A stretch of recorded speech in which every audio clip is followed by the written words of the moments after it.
ආයුබෝවන් ඔබගේ කේන්දරය නොමිලේ මා තුලින් පරීක්ෂා කරවා ගන්නට මම ඔබට කරපු ඉල්ලීම බොහෝ දෙනෙක් පිළිඅරගෙන මා වෙත ඉතා විශාල කේන්දර ප්‍රමාණයක් වෙලා තිබුණා. ඒ සෑම කේන්දරයකටම කාල වේලාව අනුව හැකි අයුරින් ඔබගේ එක් ප්‍රශ්නයකට YouTube මාර්ගය ඔස්සේ පිළිතුරු ලබා දෙන්න මා සූදානම් වෙනවා.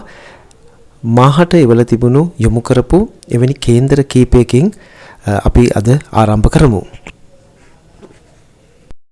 මෙවර යොමු කළ කේන්දර අතුරින් පළමු කේන්දර ලෙස මම තෝරගත්තේ PGW අනුරාධා අම්බලන්තොට සිට යොමු කළ කේන්දරය 1984 9 වෙනි මාසේ 26 ඉපදුණු ඔබේ කේන්දරය කන්‍යා ලග්නය.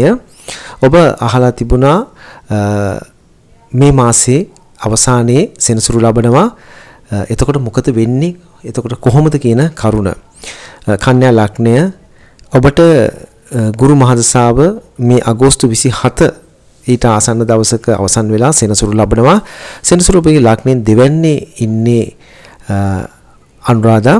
ඉතින් මතක තබා ගන්න ඔබ 84 ඉපදිච්ච කෙනෙක්. මම හිතනවා ඔබ විවාහපත් වෙලා ඇති කෙනෙක් කියලා. විවාහපත්ව සිටිනවා නම් විවාහ ජීවිතය සම්බන්ධ කරුණු කාරණාවලදී ඔබ ඉතාමත්ම සැලකිලිමත් විය යුතු අයෙක්. සෙසු ග්‍රහ පිහිටීම් අනුව මේ සෙනසුරුගේ මහදසාව පොදුවේ කටුක වගේම ඔබට විවාහ දිවිය ගත කරන විට ගැටලු මතුවෙන්න හේතු වෙන්න පුළුවන්. ඒ වගේම තමයි නීරසභාවය, කලකිරීම වගේ දේවල් මතුවෙන්නටත් ඉඩ තියෙනවා. ධනය පරිහරණය කරද්දී සැලකිලිමත් වෙන්න. ඉතිරි ධනයත් ඔබගේ වියදම් වෙන්නට හේතු යෙදෙන්නට පුළුවන්. ඉතින් ඒක තමයි ඔබට කියන්න තියෙන්නේ සෙනසුරු මහදසාවේ කොහොමද කියන එක. ජීවිතේ හොඳ නරක දෙකම මේ සෙනසුරුගේ මහදසාවේ ඔබට ලබනවා. ඒක අනිවාර්යයෙන්ම ඔබ දැනගෙන කටයුතු කරන්න. ස්නායුගත රෝග පීඩාවක් වගේ දේවල් මතුවෙන්නට තියෙනවා. ඉතින් කල් තියා ඔබ වෛද්‍ය උපදෙසක් ලබා ගන්න. එවිට ඔබට මේවායින් මිදෙන්නට පුළුවන් 75%කට වඩා. මා වෙත යොමු කරපු කේන්දර අතුරින් දෙවනියට මා තෝරාගත්තේ 1996 දෙසැම්බර් 19 ඉපදුණු නෙතුලිගේ කේන්දරය. නෙතුලි මේ ඔබේ කේන්දරය. ඔබ අසා සිටින්නේ විවාහය සහ අනාගතය. මතක තබා ගන්න මේ ප්‍රධාන කරුණ අසන්නට ඔබ හේතුවක් තිබෙන්නට පුළුවන්. මල්වර කේන්දරයේදීත් ඔබගේ මේ පිළිබඳව යම් කතා බහකට ලක් වෙන්නට ඇති. විවාහයේදී ඔබ අනිවාර්යයෙන්ම කේන්දර ගලපලා විවාහ විය යුතුමයි. ඒ කියන්නේ කේන්දර පොරොන්දම් විතරක් නෙවෙයි, පොරොන්දම් වලට සීමා වෙන්න එපා. ග්‍රහ ගැලපුම් සහිතව ඔබගේ කේන්දරයේ තියෙන ඒ විවාහ දෝෂය බිඳෙන අයෙකු සමග කේන්දර ගලපලා විවාහ වෙන්න. එතකොට ඒ විවාහ දෝෂය ඔබට බලපාන්නේ නැහැ. ඒවා අවම කරගන්න පුළුවන්. එසේ නොවුනොත් ගැටලු ඇති වෙන්න පුළුවන්. ඒක හරියට වරද්දා ගන්න නැතුව මතක තබාගෙන කටයුතු කරන්න. එවිට ඔබට විවාහ ජීවිතය ජය ගන්නට පුළුවන්. දැනට ඒ රාष्ट्रක තත්වයක් ගත කරන නිසා කල්පනාකාරී වෙන්න ඔබ විවාහපත් වෙලා සිටිනවා නම්, ඒ වගේම ඉවසීම, දුරදිග බැලීම, වචනය ඔබගේ පාලනය කරගන්න. ඔබගේ වචන සමහරක් වෙලාවට උල් පිහියකින් ඇන්නා වගේ. ජ්‍යොතිෂ්‍ය හා වාස්තු විද්‍යා විෂයේ සත්‍ය ඔබත් අත්විඳින්න. විවාහ ප්‍රමාද ඇතුළු විවාහ ජීවිතයේ ගැටලු, අධ්‍යාපනය, රැකියාව, සෞඛ්‍ය තොරතුරු, ඔබට වැළඳෙන රෝග කල්තියා හඳුනා ගන්න. අනාගතයේ කෙසේ වේද යන්න ඔබගේ කේන්දරය තුලින් විශ්මිත පලාපල සමග දැනගන්න. නිවාස ඉදිකිරීම අතරමඟ නැවතුණාද? පදිංචිව සිටින නිවසේ දියුණුවක් නැද්ද? පවුලේ අසුමගිය, දරු පළදෝෂ, සෞඛ්‍ය දුර්වලතා, භයානක රෝගාබාධ සහ සුව නොවන රෝග මේ සියල්ලටම හේතුව ඔබගේ ඉඩමෙත් නිවසෙත් ඇති වාස්තු දෝෂ විය හැක. ව්‍යාපාරයේ බිඳ වැටුණද? ව්‍යාපාර වාස්තු දෝෂ හරියට දැනගන්න. වාස්තු දෝෂ හඳුනා ගන්න. වාස්තු දෝෂ සරලව ඉවත් කරගන්න. වාස්තු විද්‍යානුකූල නිවාස සැලසුම්. ඔබගේ කේන්දරය සහ නිවසේ ව්‍යාපාරයේ සුබ අසුබතා හඳුනාගෙන අනාගතේ ජය ගන්න නිවැරදි සහ ප්‍රබලම වත් පිළිවෙත් දැන්ම වතන්න. 0777 184 790 WhatsApp මාර්ගයෙන් ඔන්ලයින් ක්‍රමයටද දැනගැනීමේ හැකියාව.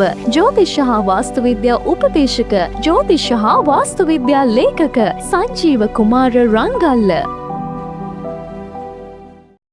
මීළඟ කේන්දරය වාසනා රංජනී.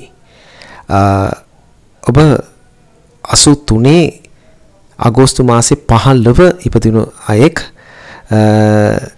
ජීවිතයේ අවසාන කාලය ආර්ථිකය කොහොම සැනසෙල්ලෙන් ගත කරන්න පුළුවන්ද කියන අරුතින් තමයි ඔබ ප්‍රශ්නය යොමු කරලා තියෙන්නේ.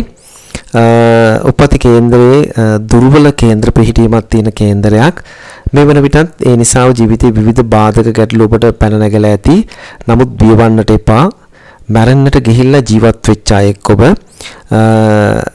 ඔබට ආයු බල තියෙනවා. හැබැයි බුද්ධිමත්ව තීන්දුව తీරන ගන්න හැකිතාක් ඉදිරිය කරගන්නට උත්සාහ දරන්න. ගැටලු මතුවුණත් ප්‍රායෝගිකව ඔබට විසඳගෙන යන්න පුළුවන්.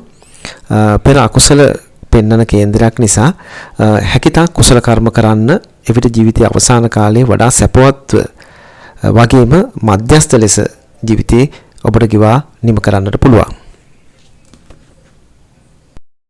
නම සඳහන් කර නොමැති 1990 අගෝස්තු 28 ඉපදුන ඔබගේ කේන්ද්‍ර සටහන. ඔබ පෞද්ගලික ප්‍රශ්නයක් අසන්නේ. මම මේ ප්‍රශ්නය ඔබට සහ අනිත් අයට යොමු කරන්නේ නැහැ. ඔබ අසන ප්‍රශ්නය ටිකක් බැරෑරුම්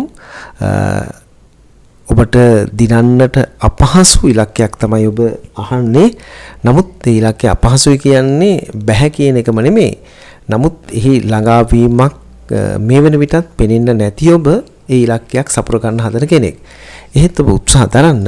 මම දකින විදියට අධික ලෙස ඔබ යම් දෙයක එල්බගෙන සිටින අයෙක් මානසිකව දැඩි ලෙස ඒ තුල එල්බගෙන සිටීම නිසා මෙවැනි ප්‍රශ්න මතුවන්නට පුළුවන්. ඒ නිසා මධ්‍යස්තව සෑම දෙයක්ම සිතන්න. නැත්නම් ජීවිතයේ විවිධ මානසික ප්‍රශ්න වලට මුහුණ දෙන්න පුළුවන්. ඔබ උත්සාහ කරන්න. හැබැයි මේ වෙන විටත් ඔබ ඊට ලං නොවි සිටින හින්දා තමයි මේ මම දකින්නේ අපහසු කාර්යයක් බව. නමුත් ලෝකෙ දිනන්නේ ඔබ වගේ සාමාන්‍ය මිනිසුන්. ඒ හින්දා ඒක තේරුම් ගන්න. ඔබට බැහැ කියනවා නෙවෙයි, අපහසු කාර්යයක්. උත්සාහ දරන්න. හැබැයි මම දකින්නේ මේක ඔබ අදි මානසිකව යම් එයට දැඩි ලෙස එල්බගෙන සිටීමක් පමණයි. මීළඟට අණු ANU ලෙස සඳහන් කරලා තියෙන ඔබ ස්ත්‍රී කේන්දරයක් විය යුතුයි. 76යි ජූලි 5 වෙනිදා ඔබ ඉපදිලා තියෙන්නේ. මට යොමු කරලා තියෙන්නේ මට කාල සර්ප යෝගය තියෙනවද කියන එක. ඔව්, ඔබට අර්ධ කාල සර්ප යෝගයක් තියෙන කේන්දරයක්. හැකිතාක් කුසල කර්ම කරන්න. මේ වෙන විටත් ජීවිතයේ විවිධ බාධක වලට ඔබ මුහුණ දීලා තිබෙන කෙනෙක්. දැඩි ලෙස ඒ නිසා හොඳ මානසිකත්වයක් ඇති කරගන්න හැකිතාක් කුසල කර්ම කරන්න. ඔබට සෞඛ්‍ය පීඩාවක් මතු වී තිබෙන්නටත් පුළුවන්. ඉදිරියේදී මතු වෙන්නටත් පුළුවන්. උදරාබාධ ඔබ කාන්තාවක් විය යුතුයි. බඩ උදරය සම්බන්ධ රෝගයක් ඔබගේ හට ගන්න සහ හටගෙන තිබෙන්නට පුළුවන්. ඒ පිළිබඳව වඩා සැලකිලිමත් වන්න. ප්‍රවේශමෙන් අනතුරුදායක දේවල් වලින් වැළකීලා හැකිතාක් කටයුතු කරන්න. අවසාන කේන්දරයේ අද දින මම ඔබට ඉදිරිපත් කරන VPA ලෙස තමයි සටහන් කරලා තියෙන්නේ. මම හිතනවා මෙය මට යොමු කරපු YouTube channel එකේ නම අනුව ශ්‍රී කේන්දරයක් විය යුතුයි. VPA 1969 සැප්තැම්බර් 2 ඉපදුන ඔබට කන්‍යා ලග්නයෙන් තමයි ඉපදිලා තියෙන්නේ. ඔබ ප්‍රශ්නයක් යොමු කරලා නැහැ. කේන්දරය යොමු කරලා තියෙනවා. 1969 ඉපදුණු අයෙකු වශයෙන් මම කියන්න තියෙන්නේ ඔබට දීර්ඝායුෂ තිබෙන අයෙක්. සෙනසුරු මහදසාවක සෙනසුරුගේ අතුරු දසාවක් ගෙවන්නේ ලබන වසරේ ඉඳලා ඔබට ඒ රාෂ්ට්‍රක තත්ත්ව උදා වෙනවා. අන්නේ කාල පරිච්ඡේද සැලකිලිමත් වෙන්න. ඒ කාල පරිච්ඡේද වලදී ගත කරන වයස සීමා අනුව ඔබට යම් සෞඛ්‍ය පීඩා මතුවන්නට පුළුවන්.